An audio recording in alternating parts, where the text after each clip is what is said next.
Hello students, இன்னைக்கு நம்மளோட கிளாஸ்ல 10th மேக்ஸில் இருக்கக்கூடிய 8வது சாப்டரான புள்ளியியலும் நிகழ்தகவும் அப்படிங்கிற சாப்டர் இருக்கக்கூடிய ரொம்ப ரொம்ப முக்கியமான ஒரு 5 மார்க்ஸ் தான் சொல்ல போறேன். இது வந்து பார்த்தீங்கன்னா என் புக்கில் எடுத்துக்காட்டு 8.31 இருக்கும்.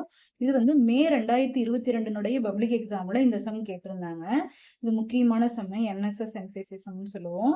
இதில் பார்த்தீங்கன்னா என்ன கொடுத்துருக்காங்கன்னா, ஒரு கிளாஸில் 50 ஸ்டூடெண்ட்ஸ் இருக்காங்க.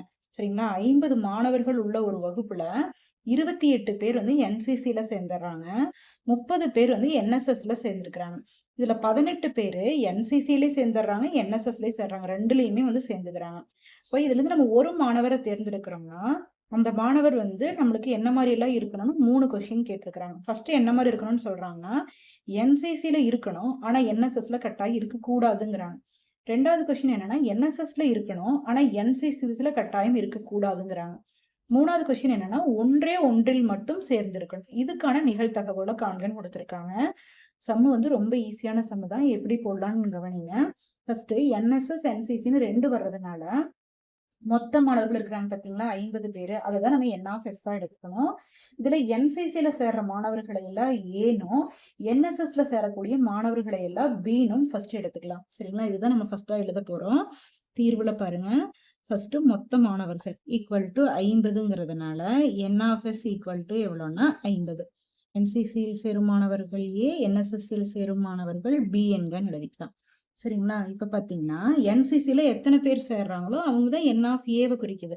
என்சிசில எத்தனை பேர் சேரன்னு சொல்லிக்கிறாங்கன்னா 28 பேர் சேரன்னு சொல்லியிருக்கிறாங்க.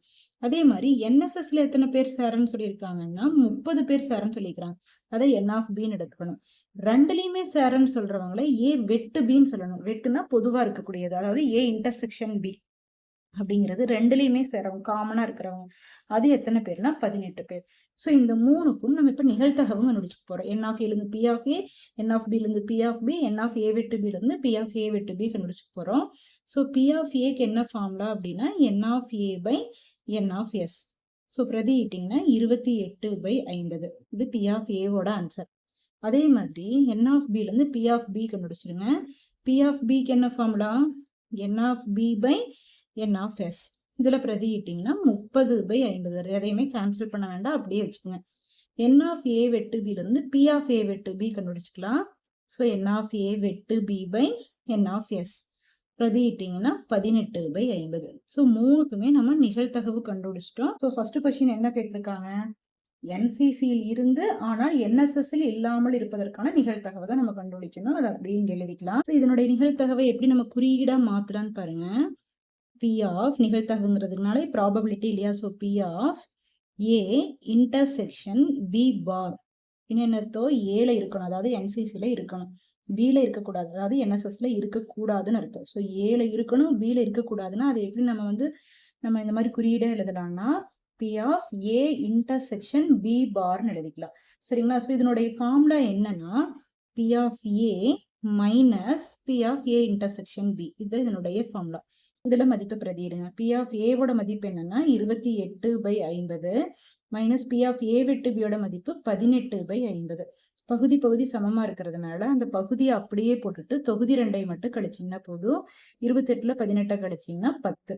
ஸோ இதுல ஒரு ஜீரோவை கேன்சல் பண்ணிட்டீங்கன்னா இதோட ஆன்சர் என்னன்னா 1/5.